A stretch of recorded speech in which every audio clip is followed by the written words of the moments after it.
नाथ पुरन लखन देखन चहई, प्रभु संकोच डर प्रगटन कहई। धर्म सेतु पालक तुम ताता, प्रेम विवश भगति सुखदाता। भगवान राघवेंद्र सरकार श्री प्रभु रामचंद्राची चरित गाथा आहे। श्री रामचरित बाबा गोस्वामीजी तुलसीदास महाराज भगवान राघवेंद्र सरकाराचं चरित्र सांगत आहेत, जे तुम्ही गेल्या 3-4 दिवसापासून श्रवण करत आहात।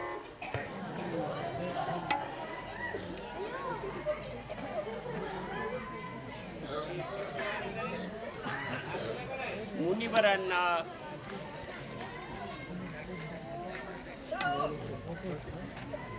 थांबलेले आहे। त्या ठिकाणी भगवान राघवेंद्र सरकार आणि लक्ष्मणानं सायंकाळच्या पूजेच्या वेळेला फुलं आणली, बाबांची पूजा झाली। थोडासा अल्पोपहार केला आणि चालत आल्यामुळे बाबा आणि भगवान प्रभू रामचंद्रजी विश्राम करतात। दुसऱ्या दिवशी सकाळी लक्ष्मण भैया सर्वांच्या अगोदर उठलेला आहे. उठे लखन अरुण शिखा धुनिकान, गुरु ते पहले जगतपती जागे राम सुजान. सर्वांच्या अगोदर लक्ष्मण उठलेला आहे आणि गुरुजींच्या अगोदर भगवान राघवेंद्र उठलेले आहे. आणि उठल्यानंतर भगवान प्रभू रामचंद्र बाबांना विचारत आहे, बाबा लक्ष्मण पाहण्याची इच्छा करतोय, नगरी पाहण्याची इच्छा करतोय, जाऊ त्याला नगरी दाखवायला. आता यांना काय माहित आहे का, भावी सासरवाडी आहे रामचंद्राची, पण तशीच लक्ष्मणाची देखील आहे. एक त्या रामाची सासरवाडी नाही. तरी परंतु भगवान प्रभू रामचंद्रानं सांगितलं, प्रभू नाथ लखनपुर देखन चहई. हे नाथ, हे कृपानिधान गुरुदेव, लक्ष्मण शहर पाहण्याची इच्छा करतो आहे, नगर पाहण्याची इच्छा करतो आहे. नगर जो शब्द आहे ना, नगर, घर म्हणजे विष. पूर्वीच्या काळामध्ये सर्पाचं विष जिकडे तिकडे पांगल्या गेलं, म्हणून पूर्वी एखाद्या गावाला नगर असं नाव दिलं असे. नगर म्हणजे इथे विष नाही, इथे यायला काही हरकत नाही. नगर, घर नाव विष, विष नाही. सगर म्हणजे विषयुक्त असा त्याचा अर्थ होतो. पण सगराने स्थापित केले नगर असं पौराणिक चरित्र आहे. गंगेला सगर पुढे चालले आणि सगराच्या पाठोपाठ गंगाबाई चालत गेली. आपण गंगा सागरला जातो ना, गंगा सागर म्हणजे गंगा सगर असा शब्द आहे तो मूळचा. सगराचं सागर आहे त्या ठिकाणी. परंतु त्यांनी त्यावेळी एक पुरे ही शब्द प्रचलित झालेला होता. एखाद्या शहराला पूर असं नाव द्यायचं किंवा नगर असं नाव द्यायचं. नंतर नंतर नाव बदलले. खरं म्हणजे काही लोकांनी शहर वसवले आणि त्याला आपलीच नावं दिले. म्हणजे ती फार मोठी चूक होती, परंतु दिले. ही चूक जशी पूर्वीच्या लोकांनी केली तशी आजचे लोक करत नाहीत असं मी म्हणत नाही. आजचे लोकही करतात आणि पुढे हीच माथे कुठे होऊन जाते. माथे दुखी ज्याला म्हटलं जातं. पुढे व्यक्तिगत नावं दिल्याच्या नंतर माणसं नाराज होत असतात. असतो जनकपूर पाहण्यासाठी लक्ष्मण इच्छा करतो आहे. गुरुदेव आपली इच्छा असेल, आपली आज्ञा असेल तर लक्ष्मणाला नगर दाखवण्यासाठी मी जातो. बाबा गोस्वामीजी तुलसीदास महाराज विश्वामित्र बाबाच्या मुखामध्ये शब्द भरून म्हणतात, धर्म असे तू पालक तुम ताता. हे तात, हे राम, तू धर्म सेतूचं पालन करणार आहेस. प्रेम विवश सेवक सुखदाता. प्रेम विवश होऊन तू सेवकाचा सुखदाता झालेला आहेस. तुकोबराने म्हटलेलं आहे, बळीयाचे अंकित आम्ही झालो बळीवंत. लाथाळीला संसार केला षडवर्मीचा मार. सेवकाचा सुखदाता आहेस. हे रामा, जा म्हटले, धर्माचं पालन करणार आहेस. बाबांना नमस्कार केला. विश्वामित्र बाबाला नमस्कार करून राम आणि लक्ष्मण निघालेले आहेत नगराकडे. प्रत्येक नवीन मोठ्या शहरामध्ये तुम्ही जाल ना, त्यावेळी तुम्हाला त्या ठिकाणी गाईड भेटत असतात. शहराची माहिती असलेली माणसं भेटत असतात आणि ते म्हणत असतात, आम्ही तुम्हाला शहर दाखवतो, एवढे एवढे पैसे द्यावे लागतील. भगवान प्रभू रामचंद्राला जे मिळाले ना, समवयस्क असे असलेले मित्र मिळाले, त्यांनाही अतिशय आनंद झाला. भगवंताचं सौंदर्य जितकं सुंदर आहे की ते परमात्म्याचं सौंदर्य आहे. आपल्यासारखं व्यभिचारी नाही. दात पिकले दात हालायला लागले केस पिकले हे असलं नाही. गालाच्या खळ्या पडल्या म्हणजे खळ्या गेल्या आता खोल गेले गाल. खोबऱ्याची वाटी झाले असे मुख अशी अवस्था होऊन बसली. माणसाचं सौंदर्य बिघडणार आहे, व्यभिचारी आहे, बिघडणार सौंदर्य आहे. परंतु परमात्म्याच्या सौंदर्यामध्ये कधी बदल होत नाही.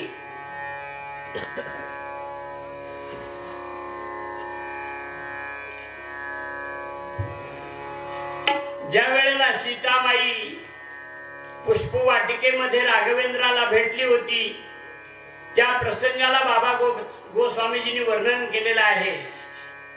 सुंदरता कहूं सुंदरता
कहूं सुंदर करे.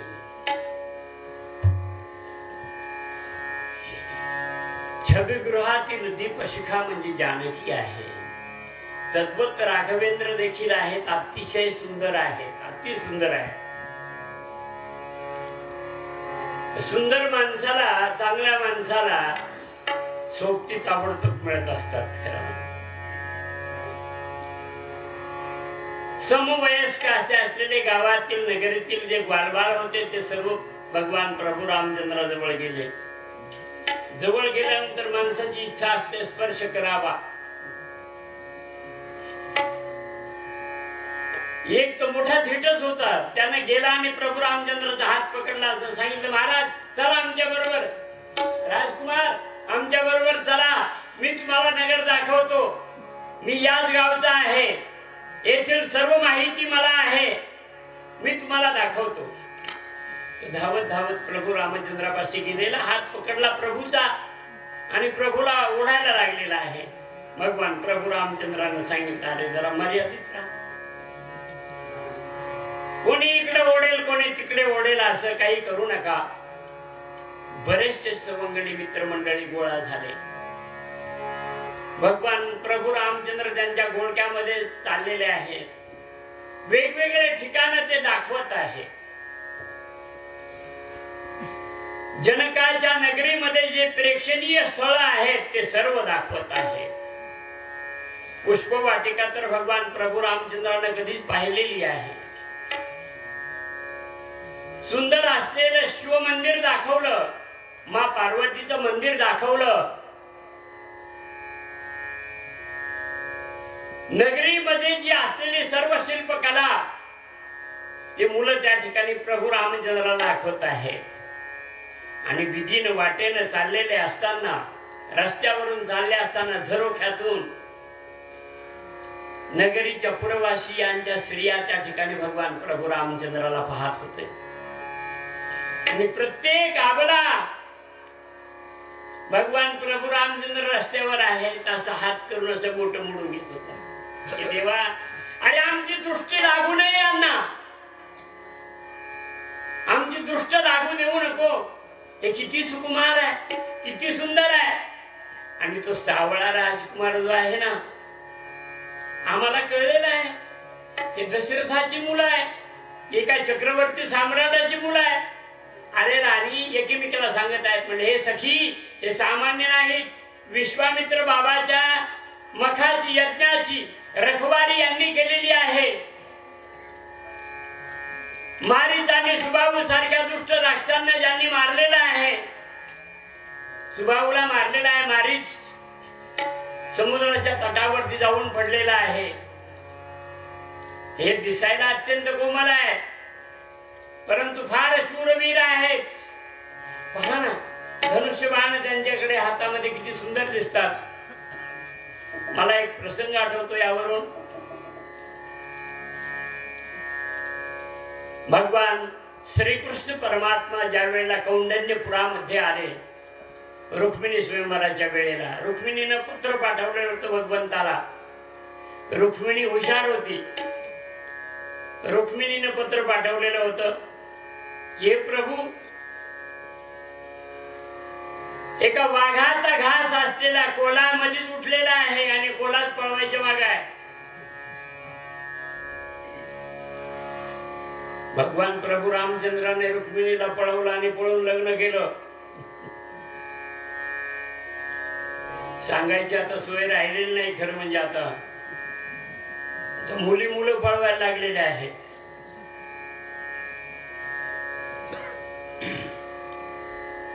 भगवान श्रीकृष्ण परमात्मा ज्या वेळेला आले त्यावेळेला त्या ठिकाणी रुक्मिणीच्या बंधून रुक्मिणीनं त्या ठिकाणी 10,000 पहारेकरी ठेवलेले होते, सशस्त्र पहारेकरी, धनुष्याला बाण लावून सज्ज असे असलेले. चिरटाचा देखील प्रवेश होणार नाही एवढी तगडी सुरक्षा त्या ठिकाणी ठेवलेली. हे सैनिकांनी ज्यावेळी भगवान श्रीकृष्ण परमात्म्याला रथावरून उतरताना पाहिलं त्यावेळेस एकामेकाला म्हणायला लागली, धनुष्याला बाण लावले ना, बाण ठेव बर, त्या तरकसामध्ये ठेव, भात्यामध्ये ठेव. अरे किती सुंदर आहे ते. भगवान प्रभुराम श्रीकृष्ण परमात्म्याच्या रूपाला पाहून भाळल्या गेले, वेडे झाले, पागल झाले. किती सुंदर आहे परमात्मा.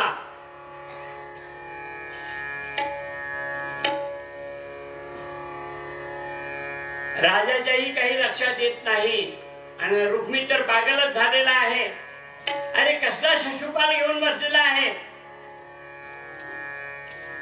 श्रीकृष्ण परमात्म्याला विना आठ अशा प्रकारे रुक्मिणी दिली पाहिजे. किती सुंदर आहे तो. एकाने सांगितले किती सुंदर आहे तो, दुसरा म्हटला अरे सुंदर का सुंदरता क्या देखते हो, चाल तो देखो कितना बढ़िया चलता है. भगवान श्री कृष्ण परमात्मा रथातून उतरले आणि चालायला लागले. अरे चाल तो देखो किती सुंदर चाल आहे. आपल्याकडे भदाडक चालणारी माणसं आहे. किती सुंदर चाल आहे. दुसऱ्याने एकाने सांगितलं अरे चाल काय पाहतो, ग्रीवाभंग पहा ना. अशृंगारिक भावातील एक भाव आहे ग्रीवा भंग. मान कशा प्रकारे हलवतोय. तिसऱ्या एकाने सांगितलं अरे ग्रीवा भंग क्या देख रहे हो, फैट पे बंधी हुई मुरली तो देख लो. देखने में अगर इतनी सुंदर लगती है तो बजती कितनी सुंदर होगी. और बजाने वाला सुंदर है तो मुरली बजती होगी सुंदर. हे सिक्युरिटी ठेवलेले पहारेकरी श्रीकृष्ण परमात्मा आले चालत चालत, हे नुसते वर्णन करत बसले. त्यांनी रुक्मिणीला उचलून रथावरती ठेवलं, निघूनही गेला, तर हे पाहतच राहिले नुसते. भागवतामध्ये आलेलं वर्णन आहे. इथे भगवान प्रभू रामचंद्राच्या सौंदर्याचं वर्णन त्या वनिता, त्या ठिकाणच्या असलेल्या स्त्रिया करत आहे. जनकपूरच्या स्त्रिया करत आहे. किती सुंदर आहे. सावळा राजकुमार अत्यंत सुंदर आहे. सीतेला योग्य वर आहे. राजाने जर आपली प्रतिज्ञा टाकली, शिवधनुष्य मोडायची जी प्रतिज्ञा आहे ना राजाची,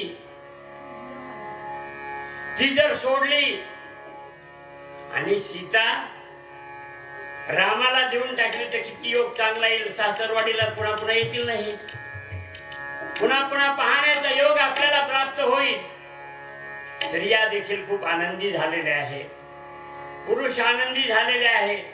प्रत्येक जण भगवान प्रभू रामचंद्राला वेगवेगळं स्थळ दाखवण्यासाठी घेऊन जाण्याचा प्रयत्न करतो आहे. ज्या ठिकाणी शिवधनुष्य ठेवलेलं आहे ती मखशाला, यज्ञशाला, धनुष्यभंगशाला ती देखील दाखवलेली आहे. दिवसभर गेला, सकाळपासून गेले ना पाहायला, दिवसभर फिरत राहिले. सूर्य अस्ताला गेला. भगवान प्रभू रामचंद्रानं सांगितलं, हे मित्र हो, क्षमा मागतो म्हटले मी तुम्हाला. तुम्ही माझे खरे आप्तेष्ट आहात, खरे आप्त आहात. तुम्हाला मला खूप दाखवण्याची इच्छा आहे. माझा बंधू देखील, त्यामुळे धाकटा भाऊ देखील माझा संतुष्ट झालेला आहे. पण आमच्या गुरुजीच्या स्नानाची वेळ झालेली आहे. गुरुजी आता स्नानाला जातील आणि गुरुजी स्नानाला गेल्यानंतर त्यांची पूजेची वेळ होईल आणि पूजेला फुलं वगैरे घेऊन जाणं, आम्ही दोघे उपस्थित असणं खूप महत्वाची गोष्ट आहे. तेव्हा गुरुजींच्या सेवेसाठी आम्हाला आता गेलं पाहिजे. गुरुजींचं कारण सांगून भगवान प्रभू रामचंद्राने त्यांची विदाई घेतली, निरोप घेतला. आणि निरोप घेऊन भगवान प्रभू रामचंद्रजी बाबापाशी आलेले आहेत, विश्वामित्रापाशी आलेले आहेत.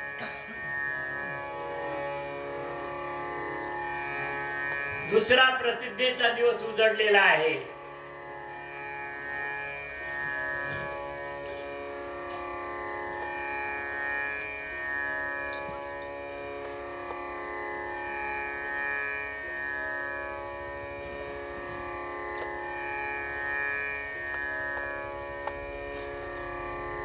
प्रतिज्ञेचा दुसरा दिवस उजळला.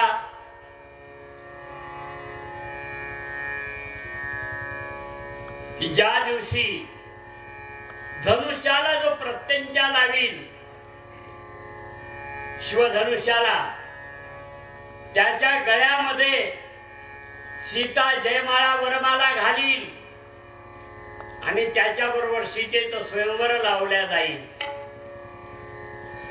लग्न केल्या जाईल त्याबरोबर सीतेचं. रामचरितमानसामध्ये रावण त्या ठिकाणी आला, परंतु दूर अंतरावरून फक्त त्यानं धनुष्याला नमस्कार केला. रावण बाण छुआ नहीं जावा, देखी सरास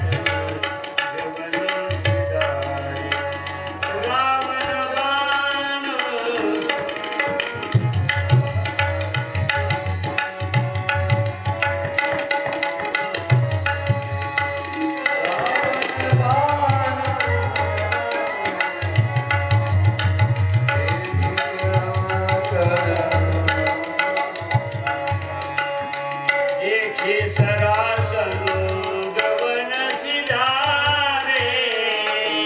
रावण बाण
रावणासूर धनुष्याला नमस्कार करून निघून गेले अशा प्रकारचं रामचरितमानसामध्ये वर्णन आलेलं आहे. भावार्थ रामायणामध्ये किंवा वाल्मिकी रामायणामध्ये इतर अनेक रामायणामध्ये असं वर्णन आहे की अभिमानी असलेला रावण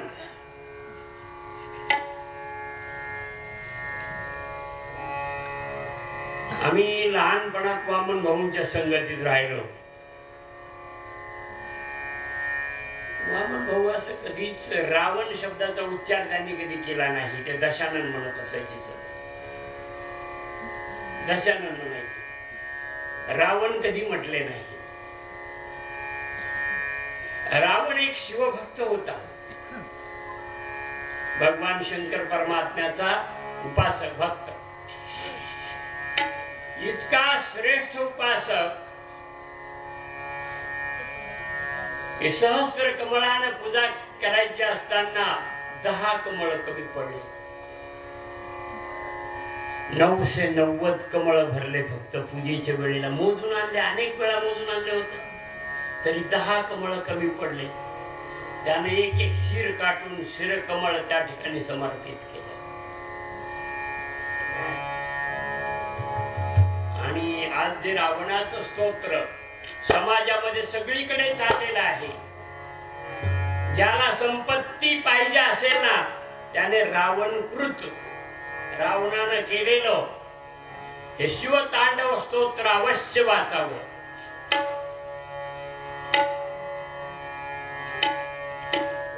त्या शिवतांडव स्तोत्रामध्ये त्यानं म्हटलंय, शिवेति मंत्र मुच्चरण कदा सुखी भवाम्यहम. मी शिव शिव म्हणून कधी सुखी होईल. एवढी शिवभक्तीची लालसा आहे, जिज्ञासा आहे. जटाटवी गलज्वल प्रवाह तत्तले गदेवरम मेरम पिताम्बुजंग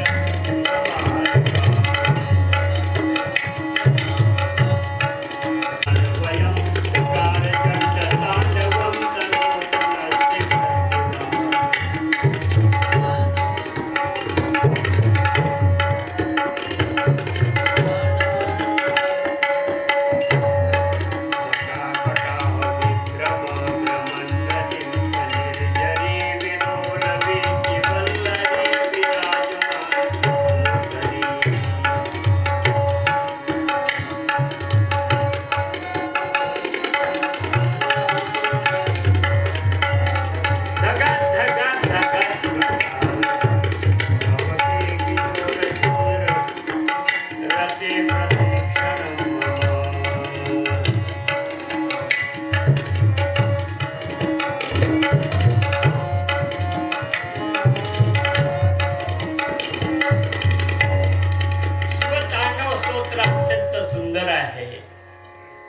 सुंदर आहे.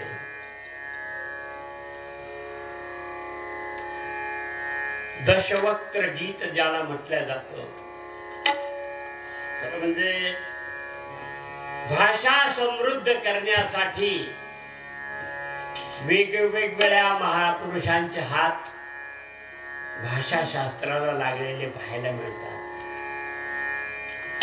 बाबा गोस्वामीजी तुळशीदास महाराजांनी रामचरितमानस देऊन भाषाही समृद्ध केली. जशी मराठी भाषा समृद्ध करण्यासाठी ज्ञानोबरायांनी ज्ञानेश्वरी दिली, जगद्गुरु तुकोबरायांनी अभंग गाथा दिली, नाथबाबांनी भरपूर अशा प्रकारचं वाङ्मय, भागवताधिक भरपूर वाङ्मय दिलं, नामदेवरायांनी अभंग गाथा दिली. या संतांचं योगदान फार श्रेष्ठ आहे. या संतांचे ही देणे कल्पतरुहुनी दुने, परिसागात देणे चिंतामणी ठेंगणा. खूप दिलेला आहे या संतांनी. बाबा गोस्वामीजी तुळशीदास महाराजांनी रामायण दिलं. शिवभक्तीतील अत्यंत महत्वाचं स्तोत्र रावणानं दिलेलं आहे. ज्याला संपत्ती स्थिर, आज कोणी किती श्रीमंत असला तर रावणाचा कचरा नाही, रावणाच्या घरचा कचरा नाही. अंबानी अडाणी हे नसले काय नाही कचरा. हे देखील ही मोठे लोक देखील शिव तांडव स्तोत्र जपतात. मोठे जेवढे असतात ना तेवढे लोक शिव तांडव स्तोत्र जपतात.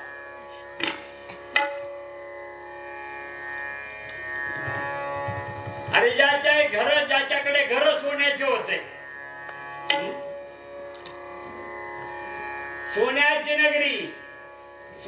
नगरी जाळण्याची हिंमत करणारा देखील वैराग्यवंत असावा लागतो. तोच जाळू शकतो, कोणीही जाळू शकत नाही.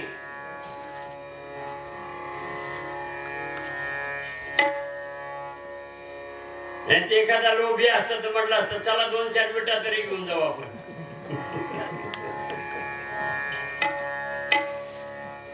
हनुमंत बाबाकडे लालसाती नाही, फक्त आणि फक्त मा वैदेहीचा शोध लावायचा आहे, सीतेचा शोध लावायचा आहे, एवढी जिज्ञासा आहे. घेऊन जाण्याची भावना नाही. अजूनही लोक शोधतातच.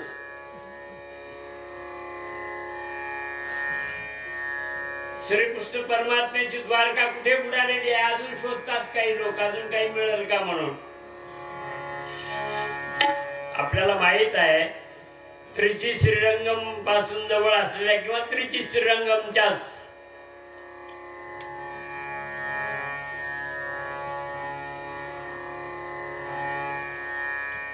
एका मंदिराची एक खोली उघडली.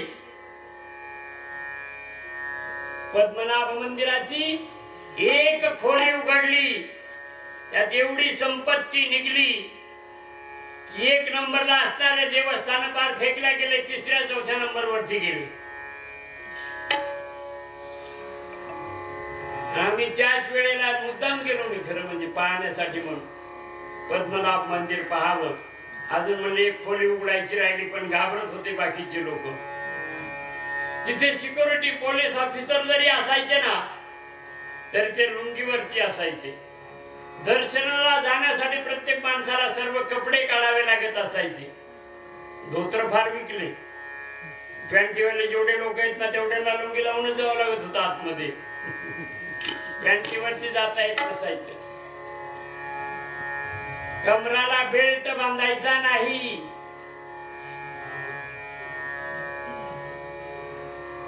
सिक्युरिटी जे होते त्यांच्याकडे जे असलेले सर्व्हिसचे पिस्तूल ते देखील साध्या पद्धतीने त्यांनी ठेवलेले होते.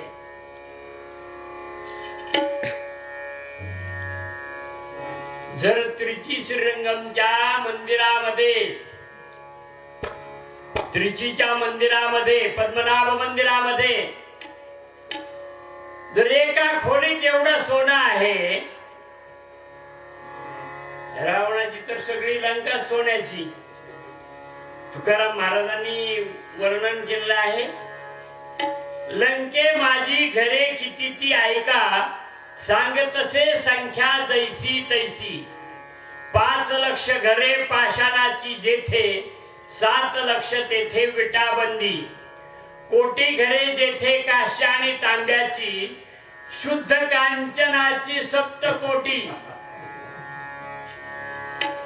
तुकोबरायला त्याची संपत्ती नाही सांगायची. तुकाराम महाराज म्हणतात, तुका म्हणे ज्याची संपदा एवढी, सांगा ते कवडी गेली नाही.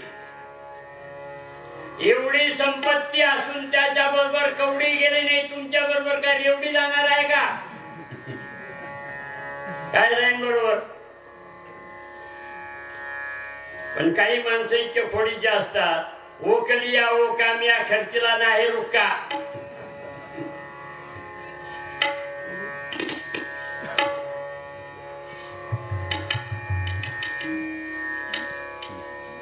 एकाने म्हटले यात्रेला गेला तो बरोबर हरभरे घेऊन गेला.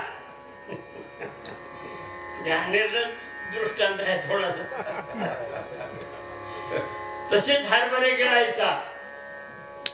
दुसऱ्या दिवशी हरभरे आले तर पुन्हा धुवून.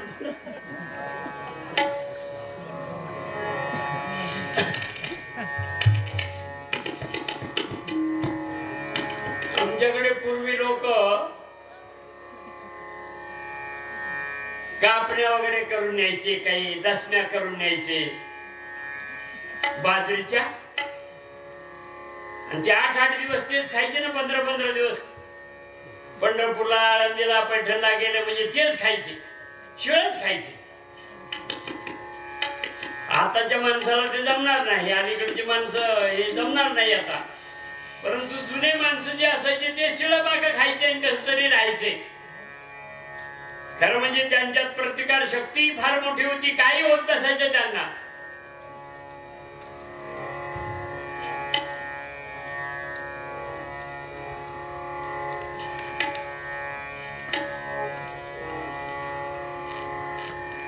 रावण बलाढ्य बलवान होता, परंतु शिवधनुष्याबद्दल असलेला आदर म्हणून बाबा गोस्वामीजी तुलसीदासाने वर्णन केलाय, त्याला फक्त नमस्कार केला आणि बलवान असलेला रावण निघून गेला.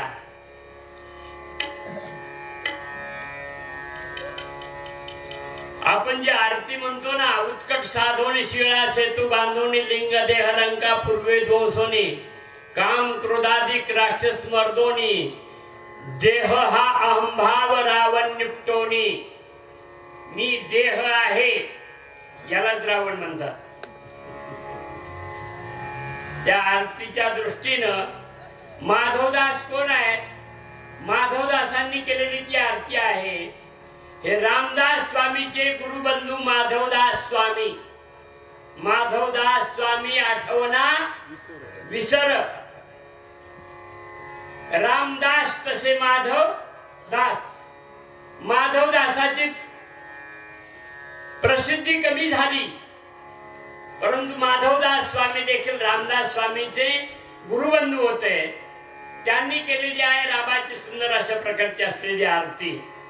त्यामध्ये म्हटलं देह अहंभाव. अहंभाव, अहंभाव म्हणजे अहंकार. मी रावण आहे.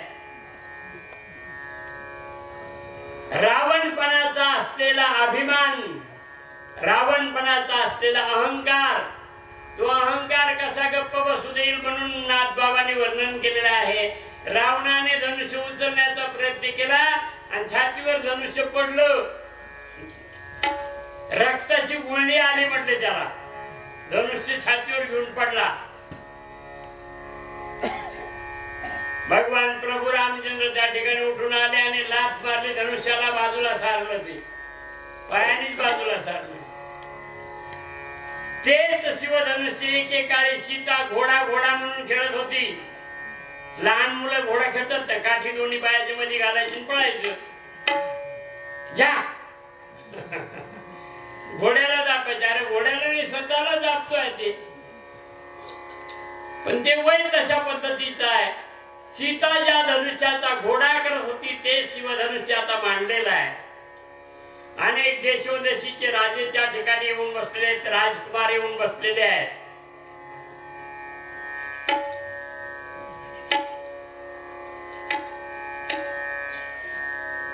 हे काय येऊन बसले तर यांना माहित होतं धनुष्य कठीण आहे उचलायला. पण जर कोणीच उचललं नाही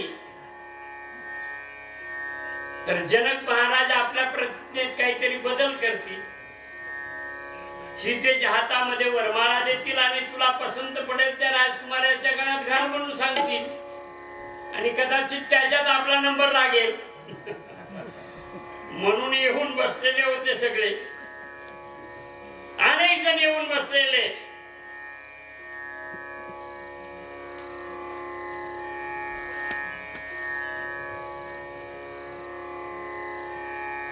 त्याच्यामध्ये भगवान राघवेंद्र सरकार प्रभू रामचंद्रजी आलेले आहे. उदय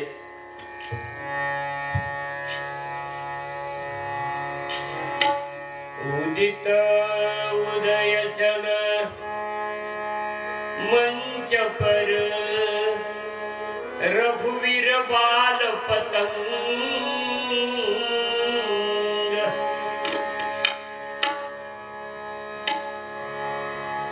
उदत उडत उदय गिरी मंच पर रघुवीर बाल पतंग. बाल सूर्य, पतंग सूर्याला या ठिकाणी म्हटलेला आहे.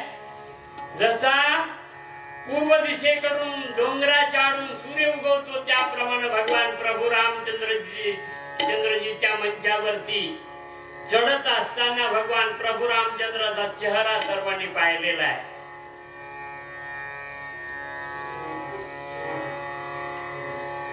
सर्व भक्त आनंदित झालेले आहेत, भक्तगण आनंदित झाले. आणि मलिन जे राजे होते ज्यांना सीतेशी स्वयंवर करायचं होतं त्यांची आशा नष्ट झाली की म्हटले याच्या गळ्यात माळ घातल्याशिवाय सीता. धनुष्य भले याला उचलू न उचलो तरी हा अतिशय सुंदर आहे. विधात्यावरती कोसळले, तुझं काय बिघडलं असतं, आम्हाला चांगलं रूप दिलं असतं तर. ब्रह्मदेवाला शिव्या द्यायला लागले हे राजे लोक.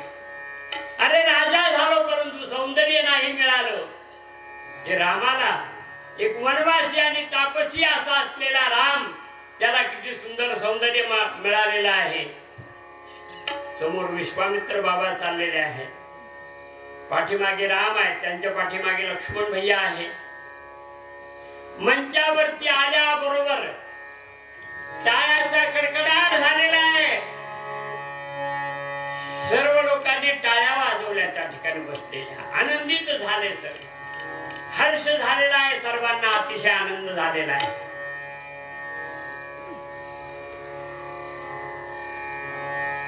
रामप्रभूचं टाळ्याच्या गजरात सर्वांनी स्वागत केलेलं आहे. गुरुजींना उंच मोठं उंच असं आसन दिलेलं आहे. त्या आसनावरती विश्वामित्र बाबा बसलेले आहेत. त्यांच्या शेजारी जनकपुरीचे जे काही पुरोहित असलेले सदानंदजी तेही बसलेले आहेत.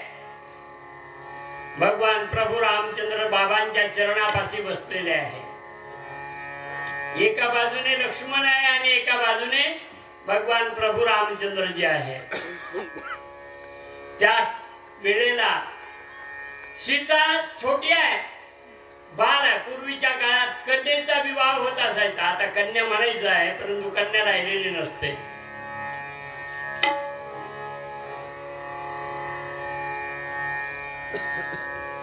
अष्टवर्षा भवेत कन्या असं म्हटलेलं आहे.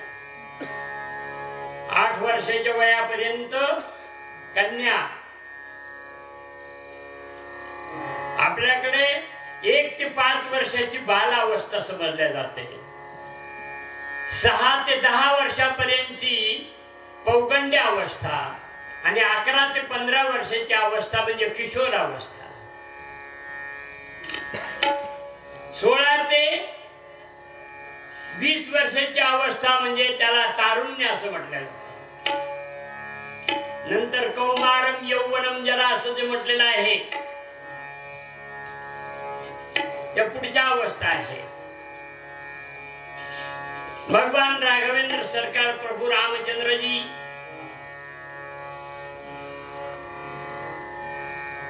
निवांत बसलेले आहेत.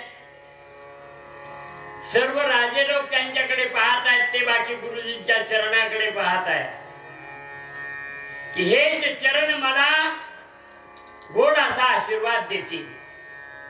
यांच्या चरण आशीर्वादाने, कृपाशीर्वादाने माझं निश्चितपणे कल्याण आहे.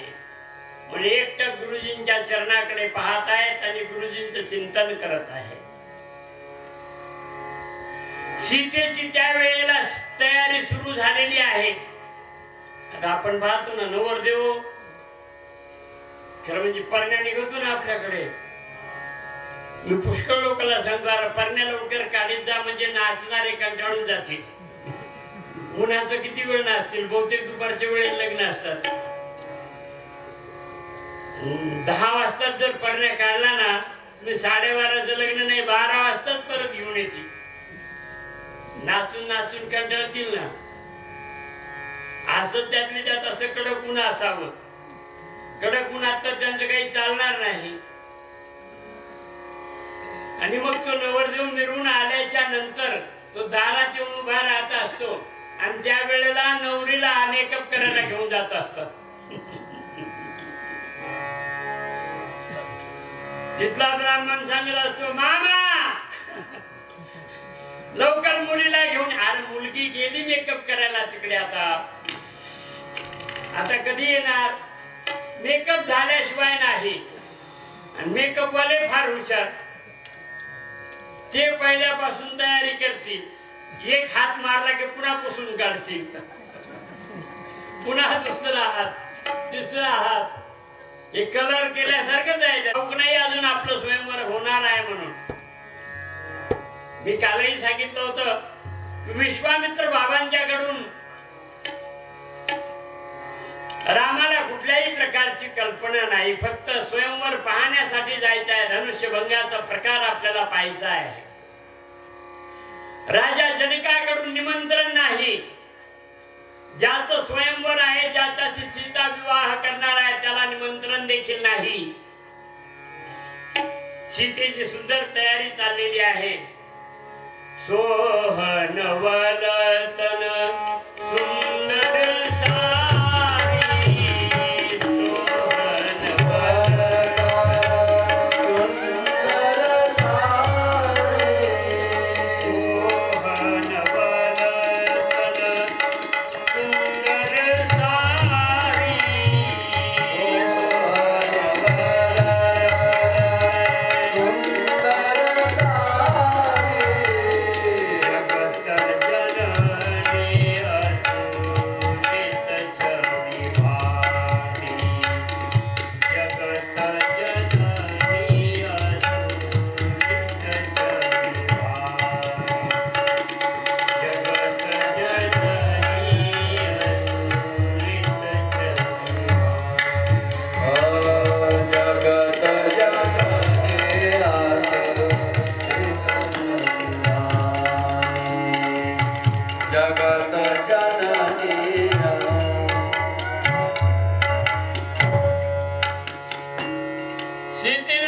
साडी घातलेली आहे. म्हणजे साडीची सवय नाही.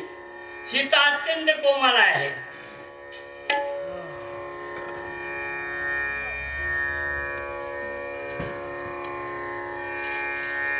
चरण पीठ पुनी गोद दीन पद अवनी कठोरा. चरण पीठ पुनी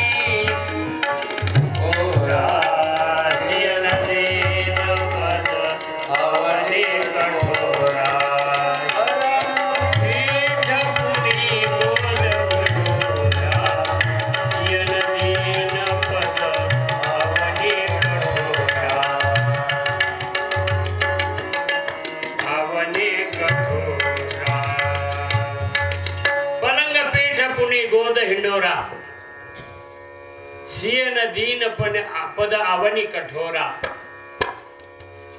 पाळण्यात वाढलेली, पाळण्यातून मांडीवरती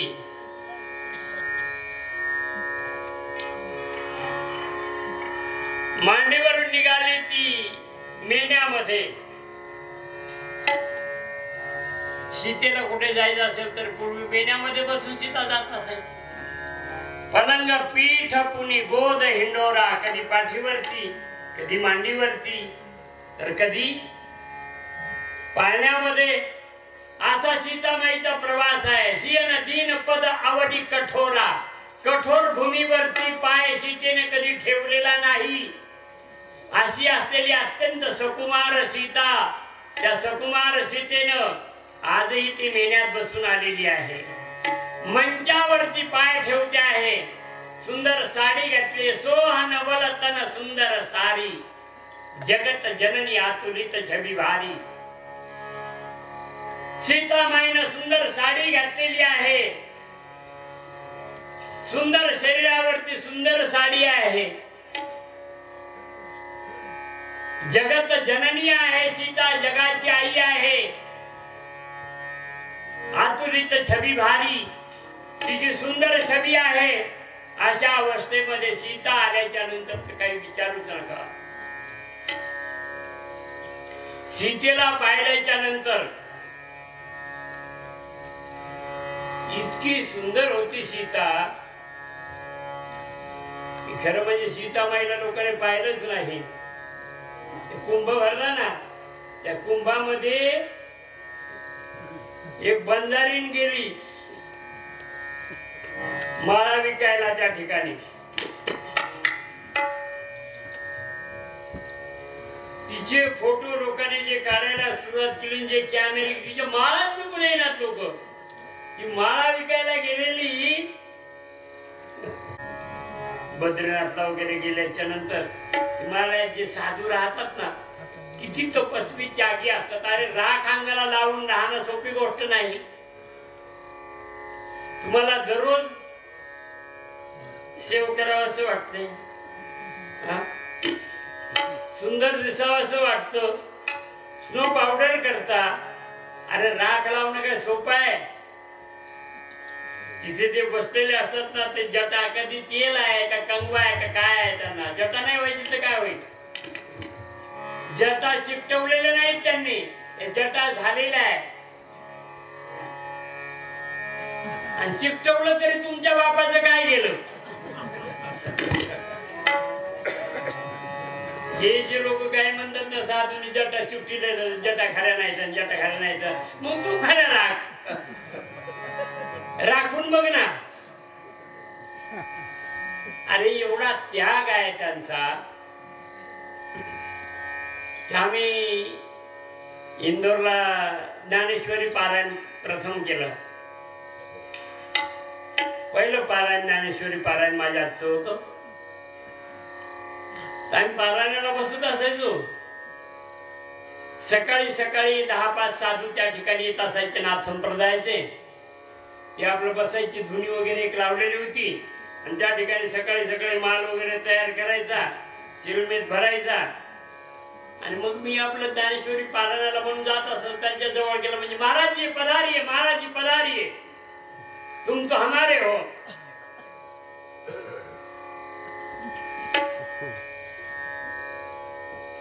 लीजिए महाराज, आपके हाथ से पहले उद्घाटन कीजिए.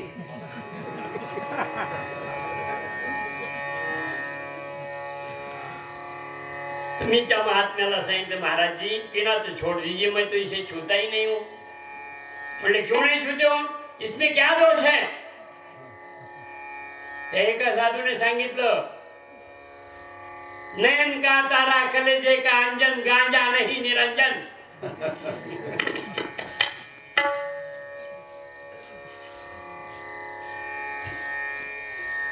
साधु लोग, मैं मतलब महाराज जी मैं नहीं पीता हूँ, मैं वारकरी संप्रदाय से आया हूँ, इसीलिए मैं नहीं पीता हूँ, आप पीजिए. त्याने ती काय ते खालचं फडक्याला काय म्हणतात, हा काय म्हणते त्याला, हा मला बरंच माहिती दिसते.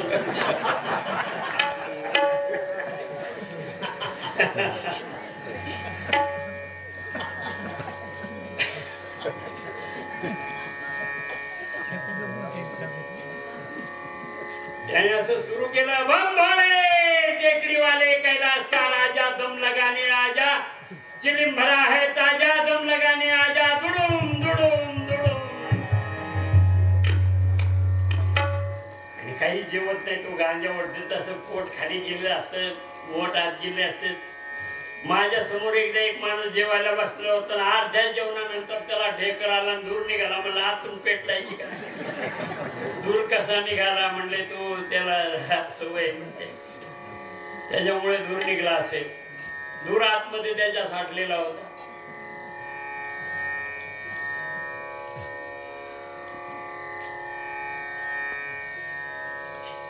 हे त्यागी असतात, मला सांगायचं आहे. साधू संत त्यागी असतात. गांजा एक दोष असेल.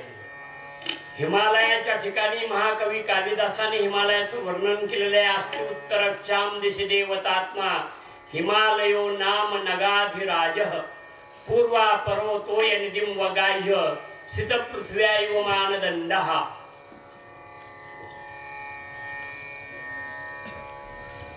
इव मानदंडः, इव शब्दाचा प्रयोग करून उत्प्रेक्ष अलंकाराची निर्मिती महाकवी कालिदासाने त्या ठिकाणी केलेली आहे. उत्प्रेक्ष अलंकार. हिम असणं, हिमालयाच्या ठिकाणी हिम असणं हा दोष आहे. चंद्राच्या ठिकाणी काळा डाग हा दोष आहे, परंतु तो अत्यंत शीतल आहे. माणसाने जीवनात गुणग्राही बनावं, दोषग्राही नाही. दोष शोधायला काही माणसं विनाकारण कुणाच्याही ठिकाणी दोष पाहतात. यांचं कुठं चुकत आहे. अरे चुकू दे ना, तुला काय करायची बाबा, चांगलं घे. गुणग्राही बनावं. माणूस गुणग्राही बनत नाही, दोषग्राही बनतो. हिम असणं हा हिमालयाचा दोष आहे. परंतु महाकवी कालिदास म्हणतात, निमज्जतिंदो किरणेषु अंकः इव.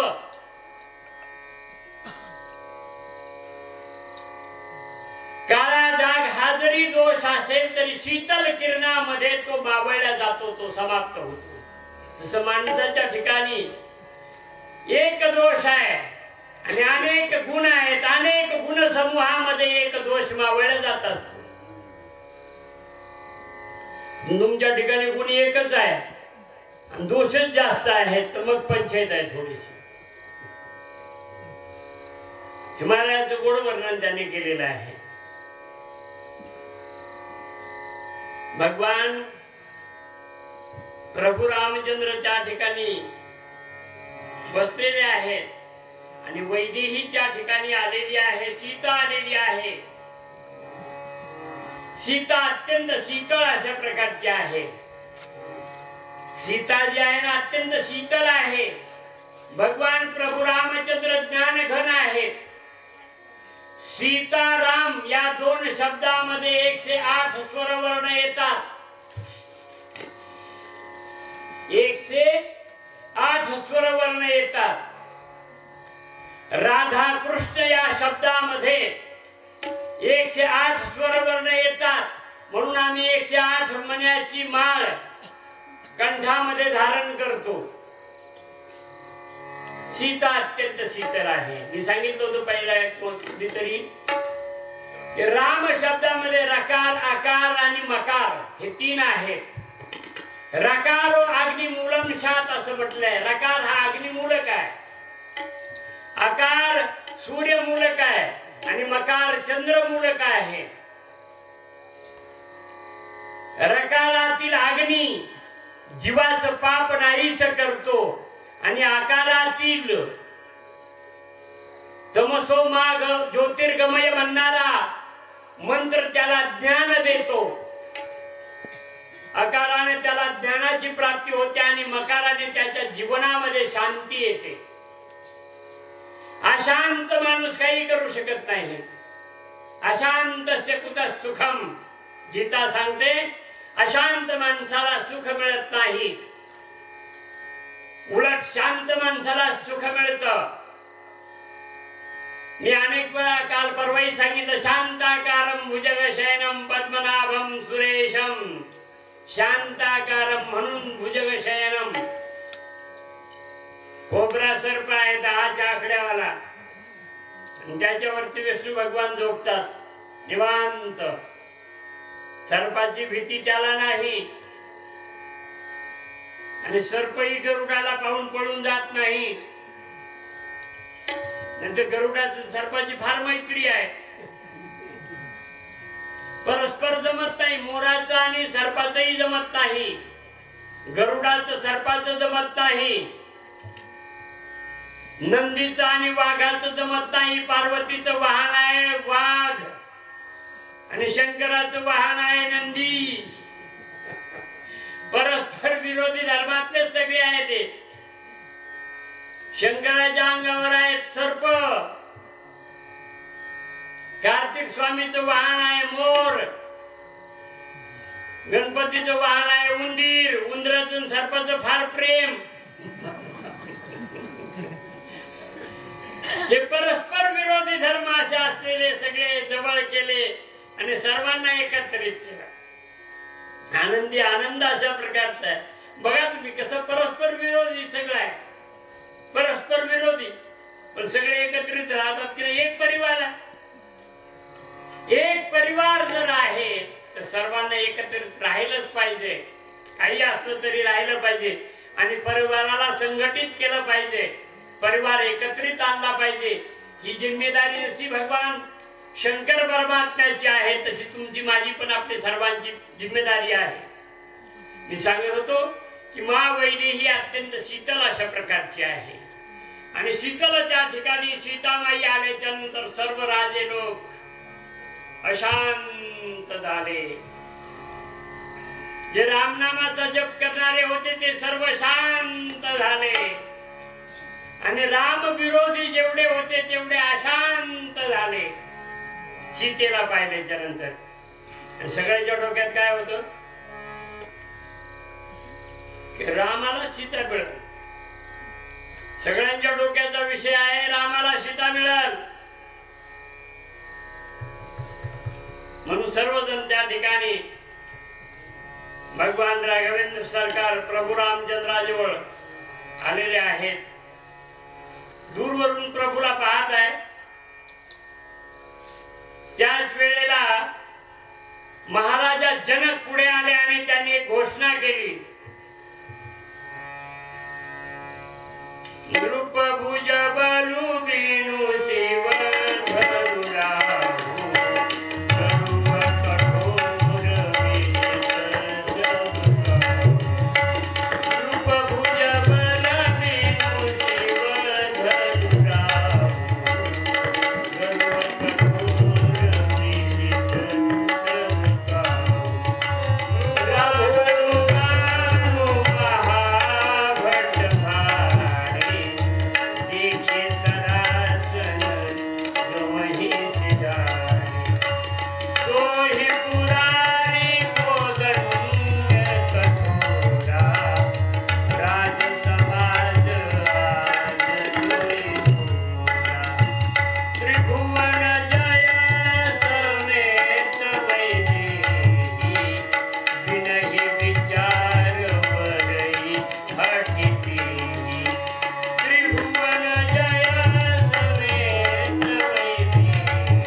चक्रवर्ती सम्राट महाराजा जनकाने घोषणा केलेली आहे, हे राजे लोक,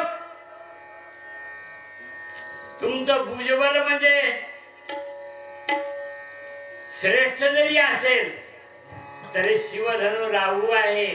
तुमचं भुजबल म्हणजे चंद्रासारखं, सूर्यासारखं आहे, चंद्रासारखं आहे आणि शिवधनुष्य राहू सारखा आहे। हा राहू तुम्हाला गिळल्याशिवाय राहणार गर्व कठोर विदित राहू हा श्रेष्ठ आहे, तो तुम्हाला गिळल्याशिवाय राहणार नाही। आणि जर तुम्ही या धनुष्याला जर बाण लावला तर एक लक्षात ठेवा, त्रिभुवन जय समेत वैदेही बिनही विचार बरई हटितेही। त्रिभुवन विजयी म्हणून तुम्हाला एक किताब मिळेल, एक मानपत्र मिळेल। जसं आपल्याकडे भारत भूषण, भारत रत्न, पद्मभूषण, पद्मविभूषण, पद्मश्री, सर्वश्रेष्ठ म्हणजे भारत रत्न। भारत रत्न इथे जनकाने सांगितलं त्रिभुवन रत्न तुम्हाला किताब मिळेल। त्रिभुवन रत्न, भारत रत्न नाही केवळ, त्रिभुवन सहित, त्रिभुवन जय समेत वैदेही आणि त्याच्या बरोबर आणखीन सीता, सीता मिळेल।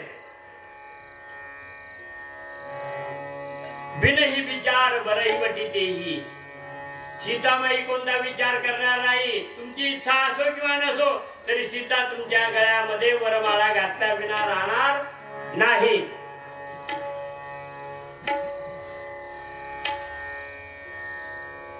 राजे लोकांना सीतेला पाहिल्याच्या नंतर तोंडाला पाणी सुटायचे, पण धनुष्याकडे पाहिल्याच्या नंतर भीती वाटत असायची। अरे जिथे रावणाची बाणासुराची हिंमत झाली नाही तिथे आपण काय करणार? तरी पण एक पठ्ठ्या उठला. झपटला, मांड्या धोपटे धोपटे निघाला तो राजा. देवाला प्रार्थना केली, देवा मला हे शिवधनुष्य उचलू दे, आणि कदाचित मी न उचललं तर कोणालाच उचलू देऊ नको. मी कमीत कमी एवढं तरी कर. मला जर उचललं नाही ना तर दुसऱ्याला सुद्धा उचललं नाही पाहिजे. गेला. अरे धनुष्याला हात लावला त्याने, धनुष्य हालायला देखील तयार नाही. स्त्री हस्त झाला, वीर स्त्री गेली. तुकोबराने म्हटलं गेली वीर स्त्री, मग तयासी रांड मारी.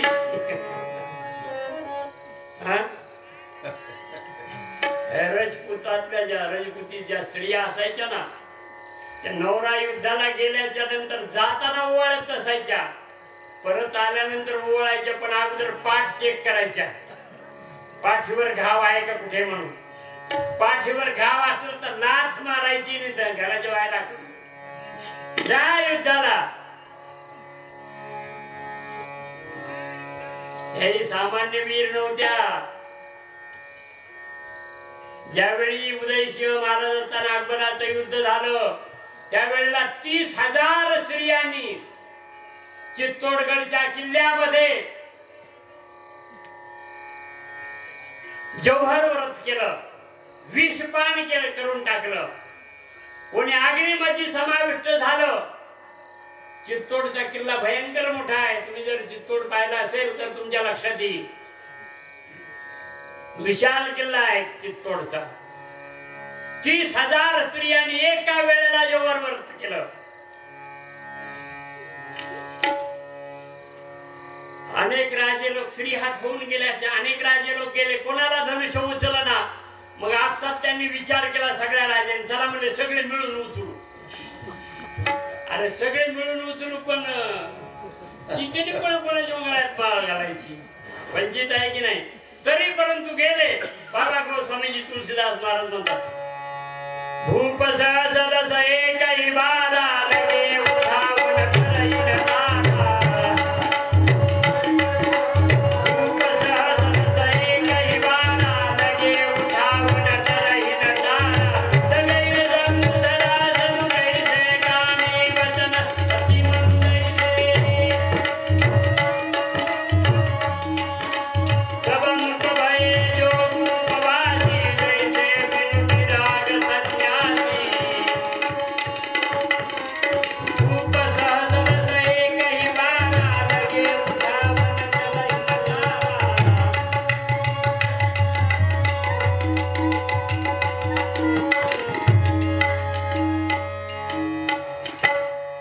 ही अवधी भाषा आहे. बाबा गोस्वामी तुलसीदासांची अवधी भाषा आहे. अयोध्येच्या परिसरामध्ये जी भाषा चालते ना, जशी पहाडामध्ये तुम्ही हिमालयात गेलात तर तिथे गढवाली चालते. गढवाली भाषा हिंदीचाच प्रकार आहे तो. अवधी हिंदीचाच प्रकार आहे. मैथिली हिंदीचा प्रकार आहे. मालवी हिंदीचा प्रकार आहे. हिंदीमध्ये 18 ते 22 प्रकार आहे. जसं आपल्याकडे नामदेवरायांनी वर्णन केलेलं आहे, मला वाटतं 56 भाषेचा केला असे गौरव. ज्ञानेश्वरीत अनेक भाषा आलेल्या आहेत. जसे प्रत्यक्षामध्ये भाषा अनेक आहेत.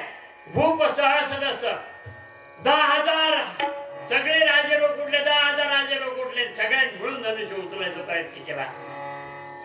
भूप सह सदस्य एकही बारा लगे उठावन करईन तारा.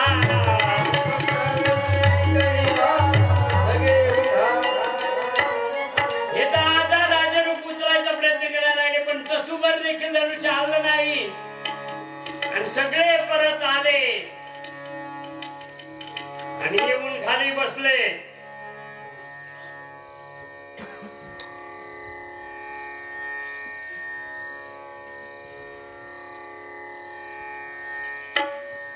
सगळेचे सगळे तसे झालेले होते ना, एकसारखे झालेले. त्याच्यामुळे आता भेटायला काही हरकत नाही.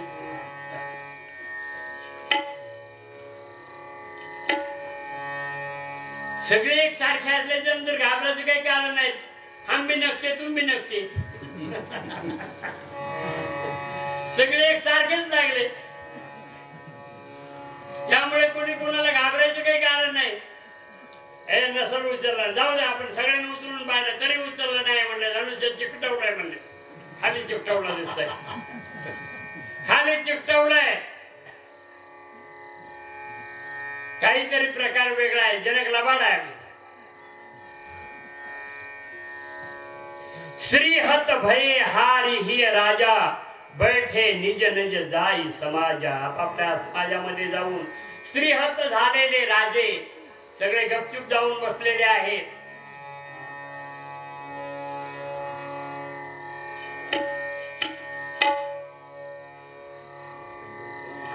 जनक राजाला वाईट वाटलं. अरे कोणी धनुष्य उचलायला कोणीच तयार नाही. जनक महाराज म्हटले माझं नशीब फुटका आहे. कुठून बुद्धी आठवली मी अशा प्रकारची प्रतिज्ञा केली. कोणी धनुष्य उचलत नाही. म्हणून जनकाने त्या ठिकाणी सांगितलं त्यजहु आस निज निज गृह जाऊ. जानकीची आणि धनुष्य उचलण्याची आशा सोडा आणि आपापल्या घरी निघून जा. कोणी मला कळलेलं आहे अब जान माखे भटमानी वीर विहीन महिमय जाणी. ही पृथ्वी आता वीर विहीन झालेली आहे. आशा टाका आणि आपापल्या घरी निघून जाऊ ना.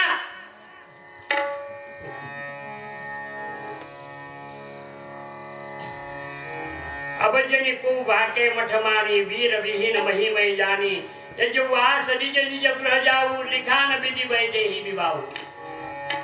म्हणजे विधात्यानं जानकीच्या नशिबामध्ये विवाह लिहिलेलाच नाही. उठा आपापल्या घरी जा. एका बघायला लागले म्हणजे कमून उठायचे. तू काही सांगाल म्हणले त्याचं काय ऐकायचं. सतानंद महाराजांनी असं सांगितलं का. आणि जर विश्वामित्र येऊन बसले ते राम त्यांच्या जवळ उठायचं काय कारण आहे. बसा तू काही बोलत लाजच नाही त्या खरं म्हणजे. काही जे मानी होते चांगले ते म्हटले डोकं फिरलं का महाराज तुमचं. तुम्ही काय बोलता तुम्हाला कळतंय का. त्याच्या वास निज निज गृह जाऊ म्हणजे कुठे. आम्ही परत जायचं का. बोलावलं कशाला जग मारायला. कशाला बोलून घेतलं म्हणे तुम्ही आम्हाला. रागवलं खरं.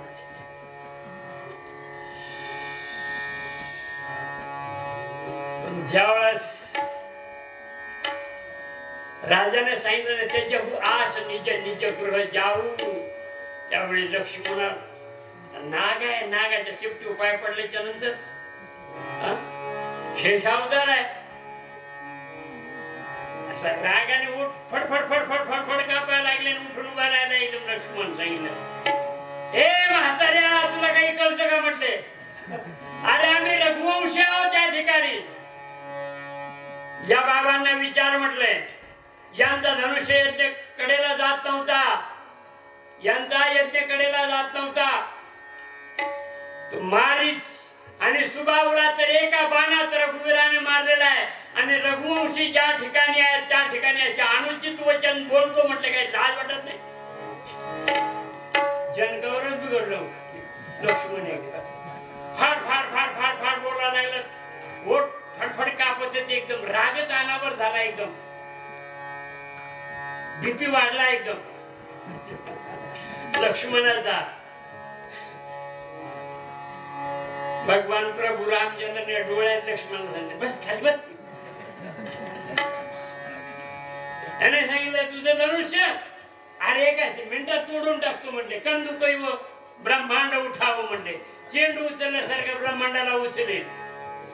कमल नालाप्रमाणे धनुष्य तोडून टाकील. हे विभीषणाचे शब्द लक्ष्मणाचे शब्द रामाने शयनही नेत्रही मग लक्ष्मण नेवारे.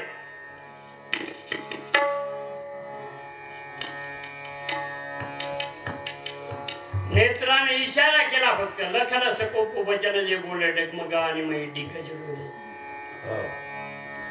बाबा गोस्वामी तुलसीदास महाराज म्हणतात लखन सकोप वचन जे बोले डगमगा आणि माहिती कजडोले. लखन सकोप वचन जे बोले डगमगा आणि माहिती कजडोले. सकल लोग सब भूत निराने से हरि सुमन जन सकाने. सकल लोग सब भूत निराने से हरि जन सक जाने.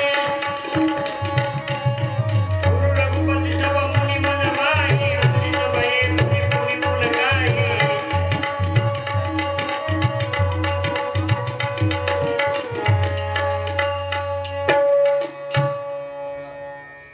लक्ष्मण भयंकर रागवलेला आहे. भगवान प्रभू रामचंद्र सयन ही रघुपती लखन नेवा. डोळ्याने इशारा केला म्हणजे खाली बस. धनुष्य तोडतो. मी येणं तोडायला येते का? मी तू तोडायला गेला. मी कशाला आलो? जेवायला आलो म्हणलं नुसतं. खाली बस म्हटलं. डोळ्याने इशारा केला. डोळ्याची भाषा सुंदर. डोळ्याची भाषा कळायची नाही. आमचे शंकर महाराज खानदारकर सांगत असायचे. म्हणजे माझा एक शिक्षक मित्र होता. शिक्षक म्हणजे सशासारखाच प्राणी असतो, गरीब प्राणी. कोणाही जिल्हा परिषद सदस्याला जर त्याचा राग आला तर त्याला म्हणजे भयंकर त्रास दे. शिक्षक गरीब प्राणी. पण महाराज म्हणले माझा मित्र होता. अचानक नांदेडच्या स्टँड वरती भेट झाली आणि त्यानं सांगितलं फार दिवसांनी भेटतात महाराज. तुम्ही गेलात पंढरपूरला, आळंदीला, तिकडे वेदाध्ययन केलं, वेगवेगळ्या ग्रंथाचं अध्ययन केलं. तुम्ही महाराज झालात आणि मी इकडे शिक्षक झालो. तुमची माझी पहिली भेट आहे. माझंही लग्न झालं. महाराजांनी सांगितलं ते माझं झालं, जाऊ दे म्हणून. पण म्हटलं माझी इच्छा आहे घरी चला चहा प्यायला. आता मित्रत्व म्हणून घरी चला म्हटलंय. परंतु बायकोची भीती वाटत असायची. चहा करीन का नाही.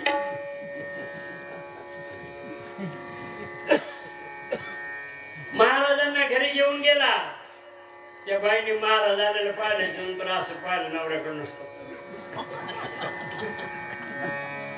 रागाने कृपा कटाक्ष नाही. वक्र कटाक्ष आहे. रागाने पाहिलं महाराजाकडे, त्या नवऱ्याकडे. त्याला सांगितलं ही पिढा कशाला आणलीस?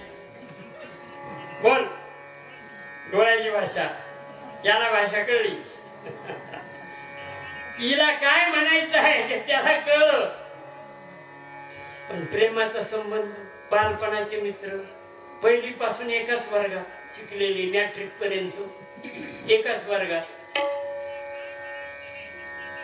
त्याने सांगितलं चहा करणं 2 कप. तिने जी रागाने पुढं पाहिलं दिली होती का साखर आणून कधी? साखर मस्त होती घरात. पण आता ते काय करणार नाही.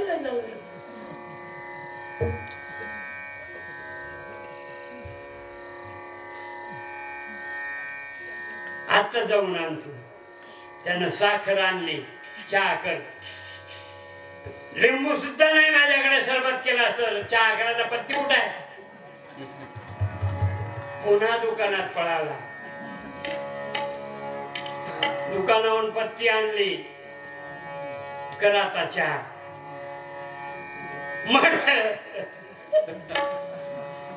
दूध कशाचं घालू?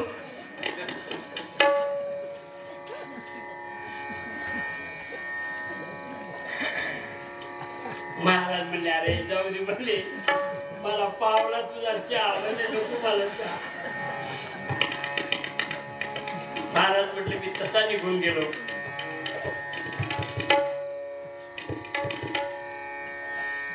एखादा लापट असतं. लापट त्याला कोडग्या लाज आणि कालचा कोडगा आज नाही.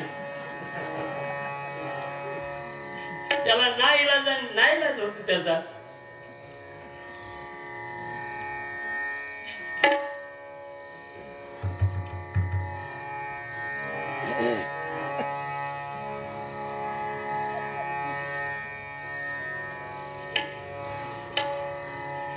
नाईलाजानं जाऊ दे विषय दृष्टांत सोडून देतो. भगवान प्रभू रामचंद्रजी त्या ठिकाणी आहेत. राजे लोकांची श्रीहत अशा प्रकारची अवस्था झालेली आहे. कोडग्यासारखे बसलेले तसेच राजे आहेत, तसेच चिपटून बसलेले. आता काय करणार? आता कोण धनुष्य तोडणार आणि कोण धनुष्य उचलणार बघू म्हणले. नाहीतरी जण काय असे पुरीला असे ट्रेन काय दिलंच नाही कोणाला तरी. नाही जमलं तसं तर बांधून देऊ. आणि रामाने जरी धनुष्याला बाण लावला तरी आपण सगळेजण मिळून रामाला वेळा घालायचा आणि सीतेला जिंकून न्यायचं म्हटलं.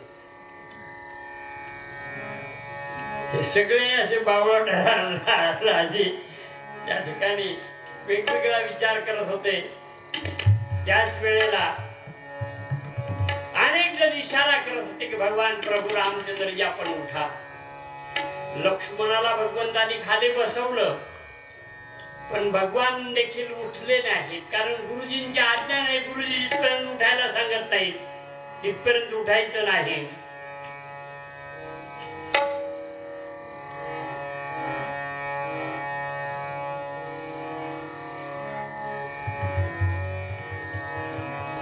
गुरुजींनी त्याच वेळेला रामाला सूचना केली, आदेश दिला, उठवू राम भंज भवचापा.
सहित जही जपत पुरारी. उठवू राम भंजवू भव चापा. विश्वामित्र बाबांची आज्ञा होते तिथपर्यंत राम स्थिर आहे, गंभीर आहे. धनुष्य उचलन का नाही, कुठल्याही प्रकारची काही चिंता नाही. बाबांनी आज्ञा केली, रामा उठवू राम भंजवू भव चापा. इथे बाबा गोस्वामीजी तुलसीदास महाराज शिवधनुष्य भव चापा असं म्हटलेलं आहे. भव चापाचे दोन अर्थ होतात. भव नाम शंकर असाही अर्थ होतो. शंकराचं धनुष्य आहे, शिवधनुष्य आहे ते. आणि संसार रूपी चाप आहे. सर्व जीवाच्या पाठीमागे लागलेला संसार आहे. रामा उठ आणि सर्व जीवांचा संसार नाहीसा कर, सर्वांना दुःख मुक्त कर. उठवू राम भंजवू भव चापा. मेटवू तात जनक परितापा. मेटवू तात, हे तात जनकाचा जो परिताप आहे, जनकाला जे वाटत आहे की आता कोणी पृथ्वीवरती वीर राहिलेला नाही, वीर विहीनमयी झालेली आहे असं जे जनकाला वाटतं तो परिताप मिटून उठवू राम भंज उभवचा. विश्वामित्र बाबाने आज्ञा केल्याबरोबर भगवान प्रभू रामचंद्र उठून उभे राहिलेले आहेत. राम उठून उभे राहिल्याच्या नंतर सगळ्याच्या नजरा रामाकडे.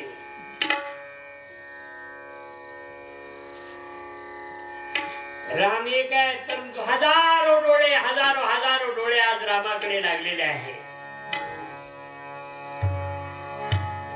सुन गुरु बचन चरण सिरुन आवा, हर्ष विषादन कछूर भावा, ठाणे भय उठी सहज सुभाऊ, ठवन जुबा मृग राज लजाऊ. रूप नृपन केरी आसान सिनासी, बचन लख लखत लीन प्रकाश,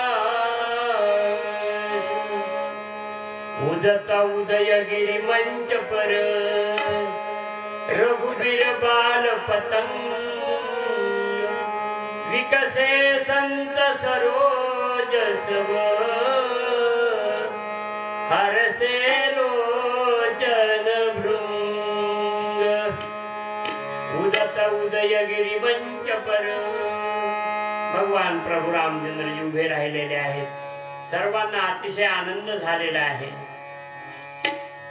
सहज ही चले सकल जग स्वामी, सहज ही चले सकल जग स्वामी, सहज ही चले सकल जग स्वामी, सहज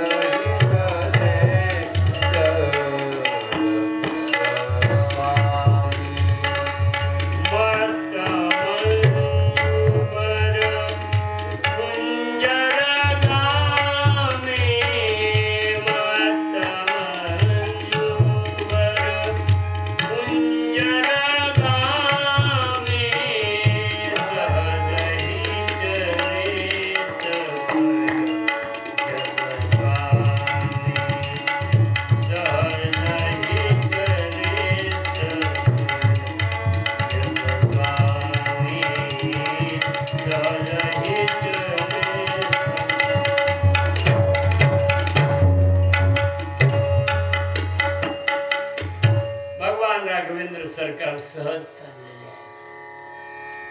हर्ष विषाद अजिबात काही नाही. आपल्याला शिवधनुष्य उचलेल का अशा प्रकारचा विषाद नाही, आणि मी आता शिवधनुष्य सहज उचलेल हा हर्षही नाही. सहज रीतीने चाललेले आहे. पण सीता अत्यंत व्याकुल, सुनैना अत्यंत व्याकुल, पुरवासी अत्यंत व्याकुल, जनक महाराज अत्यंत व्याकुल, हे सर्व व्याकुल झालेले आहे. सीतेची तर अतिशय कठीण अवस्था झाली. प्रत्येक देवाला नमस्कार करते की यांना धनुष्य उचलू दे आणि त्यांच्या हातून धनुष्याला बाण लागू दे, त्यांच्याच बरोबर माझं लग्न होऊ दे. सीतेची मोठी गडबड झालेली आहे. कारण तिला आठवत आहे की काल फुलं तोडताना घाम आला होता त्यांना. ज्याला फुलं तोडताना घाम येतो त्याला शिवधनुष्य कसं उचलणार. म्हणून गणपतीला प्रार्थना करते, गणनायक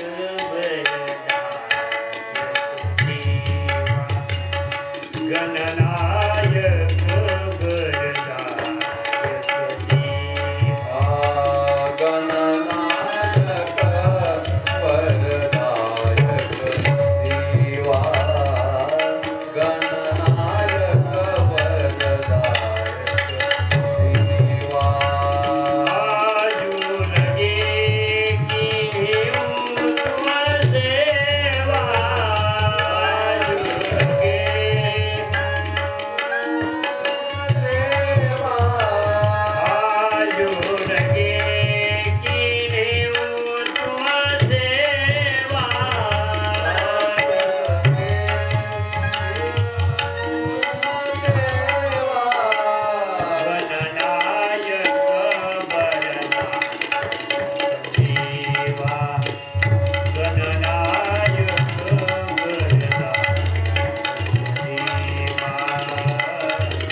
गणपती बाप्पा, गणपतीची प्रार्थना करण्याचं एक कारण आहे. गणपती कोणाचा मुलगा आहे? शंकराचा. धनुष्य कोणाचं? शंकराचं. पोराने हट्ट केल्यानंतर बापाला टाळता येणार आहे का ते?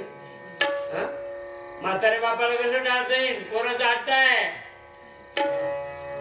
गणनायक वरदायक देवा, वरदान करणारे तुम्ही प्रसिद्ध आहात, वर देणारे. मी आजपर्यंत तुमची जी सेवा केली त्याचं फळ मला आज पाहिजे. धनुष्याचं वजन कमी करायला तुमच्या बापाला सांगा. धनुष्याचा जो जडपणा आहे तो कमी करा, वजन कमी करा. हलकं फुल झालं पाहिजे धनुष्य. सहज रामाने लिहिलेले ते धनुष्य उचलावं.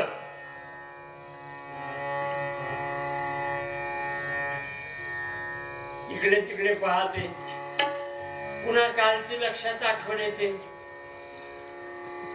फुलं तोडताना घाम, फुलं तोडताना आलेला घाम जानकीला आता घाम फोडायला लागलाय. आता जानकीला घाम फुटलेला आहे. अतिशय कठीण परिस्थितीमध्ये जानकी अत्यंत काकुळती येते आहे देवाला, केविलवाणी झालेली आहे. वेगवेगळ्या देवाला प्रार्थना करते आहे. गौरीला म्हणजे तू म्हटली होतीस ना, सहज सुंदर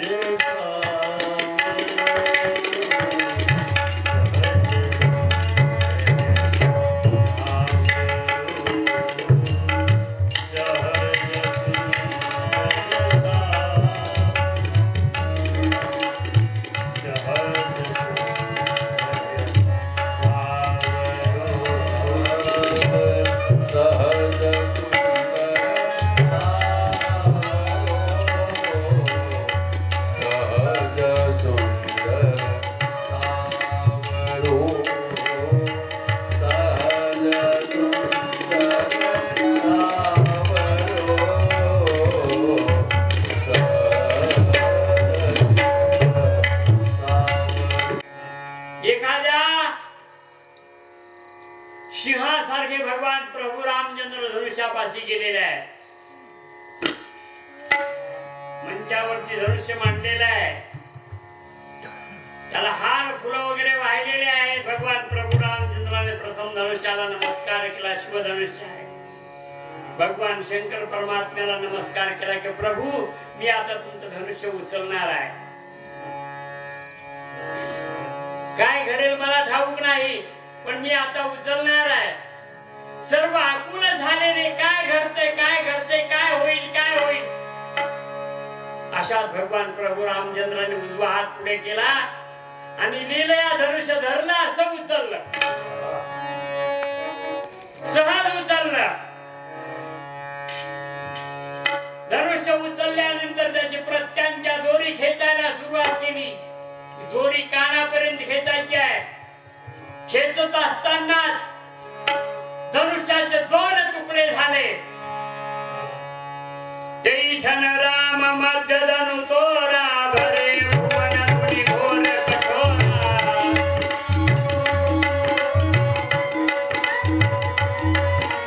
ते क्षण राम मध्य धनु तोरा भरे भुवन धुनी घोर कठोरा.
आकाशाशी आकाशाशी जळले नाते धरणी मातेचे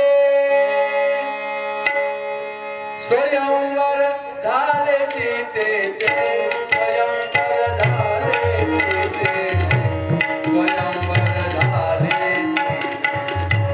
स्वयंवर झाले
रघुपती राघव राजा पतित पावन सीताराम रघुपती राघव राजा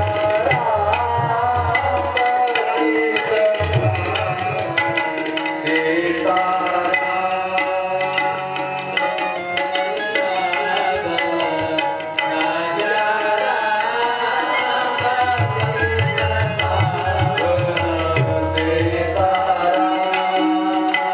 कौसल्या के प्यारे राम दशरथ राजा दुलारे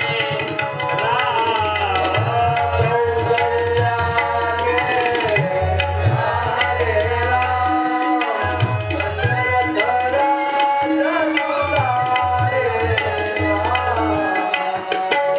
पतित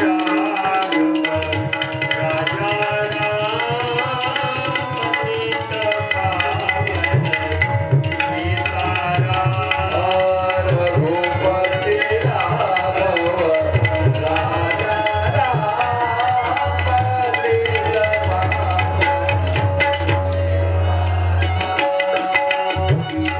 सुंदरवान मेघ श्याम जानकी जीवन शोभा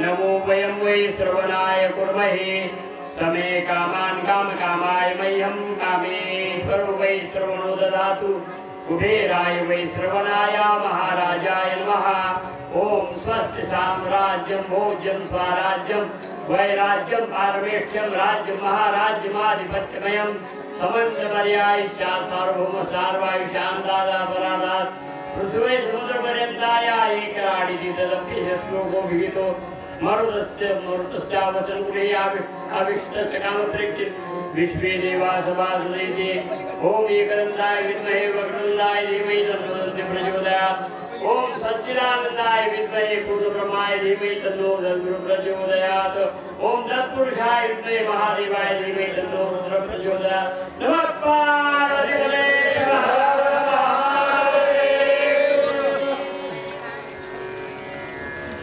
उद्या वेळेवरती आणि लवकर या सगळेजण